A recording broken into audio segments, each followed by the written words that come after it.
Let's continue on this conversation about Ryan Flaherty. Because of what Bob Nightingale reported yesterday, others have speculated on locally as well. Bob Nightingale yesterday, Jim, if the Padres don't reach the postseason, which is becoming increasingly unlikely by the day, Bob Melvin could take the fall with, he writes, bench coach, actually offensive coordinator, Ryan Flaherty, a strong candidate to succeed him. So we spoke a little bit about this earlier. The idea of moving on from Bob Melvin, replacing him with someone on his staff who spent years playing with Manny Machado in Baltimore. I said optically it doesn't look good. It's really, if this actually transpires, this is as bad of a look as you could possibly envision. The worst look, the absolute worst look, not only with how bad this season's gone, but with 44 games remaining, you get this report. I mean, think about just how awkward this could turn into. It is set up, and I don't know if this report is true, but it makes sense. And Kevin Acee kind of backed up this report today with Darren as far as like the whispers go and how this isn't out of the realm of possibility that Ryan Flaherty could be the successor to Bob Melvin, because you look at the tea leaves here. And, oh, by the way, did you know that Ryan Flaherty was not allowed to interview for a Mets bench coach job? Interesting. There's maybe a reason why they didn't give him the batting title moniker, right? Hey, you're not batting. You're the offensive coordinator, which is, what does that even mean? I don't think I've ever heard that term used in baseball in my entire life.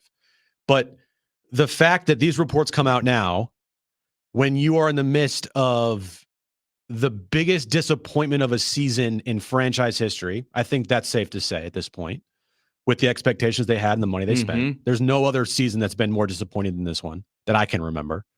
The awkwardness of it all and just the nepotism that is shown from this organization. If this happens, it's a complete disaster on all fronts.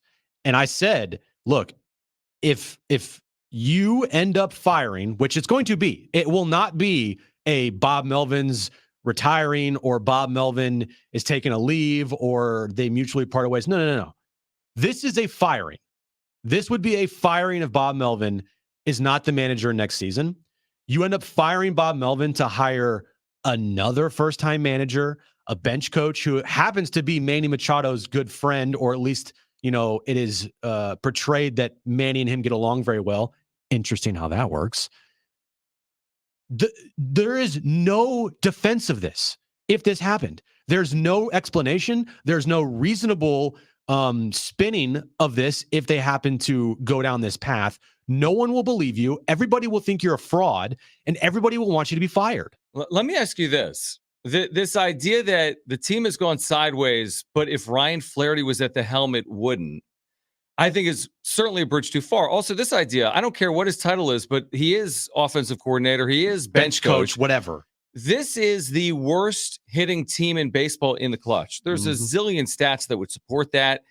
And isn't there a level of accountability? If we're going to hold Bob Melvin accountable for the team's performance overall, then shouldn't we hold the offensive coordinator accountable for their lack of offense, specifically in big spots here in 2023? And by the way, Ryan Flaherty at some point could be a good manager. This isn't to say Ryan Flaherty is not capable of being a good manager. It's just you're on the staff of a team that is the most disappointing team, to your point, in Padres history.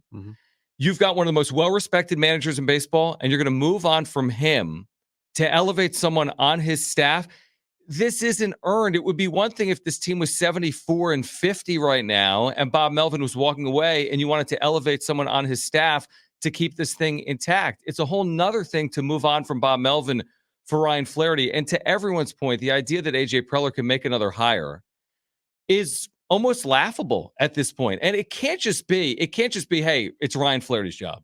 If nothing else, and that's why, by the way, you can't move on from Bob Melvin in season. What point does that, what's the point of moving on from Bob Melvin in season unless you have no other choice other than to say Ryan Flaherty is the next manager?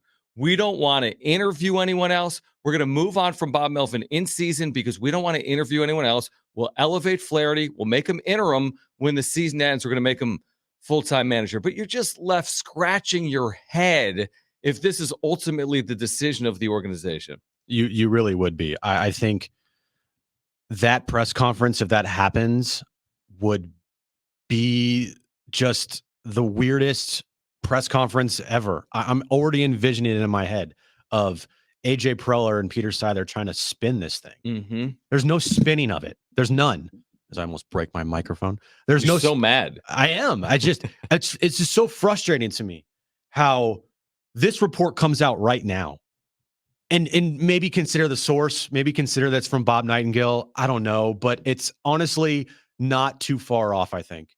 I don't think this is far-fetched. I don't think this is something that's completely just smoke on the wind. I don't. I think this has some legitimacy to it. I think that even if it's a small chance, it's still a chance. And it would be an absolute joke if this franchise turns course. And I got nothing against Ryan Flaherty. I got nothing against the guy. I don't know. First of all, he's never been a manager in baseball before, so I don't know how he'd be if he's a good manager or not. Whatever. Nothing against him. This is all on Preller, and frankly, it's turning into on Seidler as well.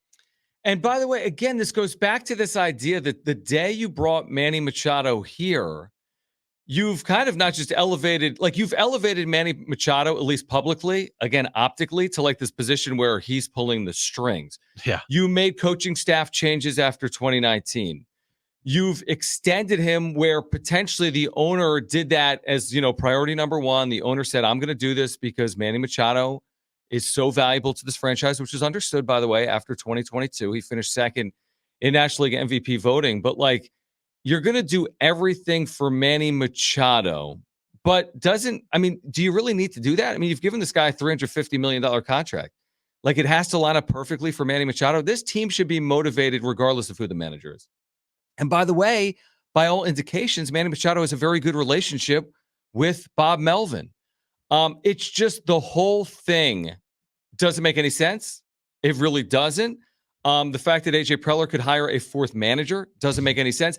But the truth is, you only have two options with Bob Melvin. You either extend him or you move on from him.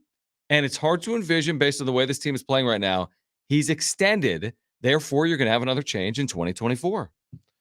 It's the same cycle over and over and over again. You rinse, repeat. This franchise is rinse, repeat in all the wrong ways. Like, it's not good.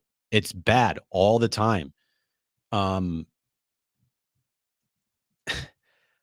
After Preller hired Bob Melvin in 2021, after firing Jace Tingler, what was the main sentiment? This has to work. This has to work. If it doesn't work and AJ Preller is then going to given the opportunity to hire another manager after Bob Melvin, that means that AJ Preller needs to be fired and the entire front office needs to go. That was the sentiment after they let Jace Tingler go, was you got no more chances here, buddy. None. This is it. Final chance. And if this doesn't work out, then it's time to go.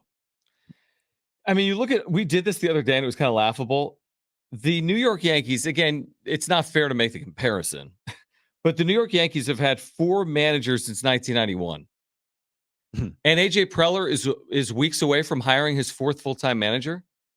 And the New York Yankees have had four managers since 1991. Yeah. So it's just the fact that it's gotten to this point, it's going to be heavily scrutinized.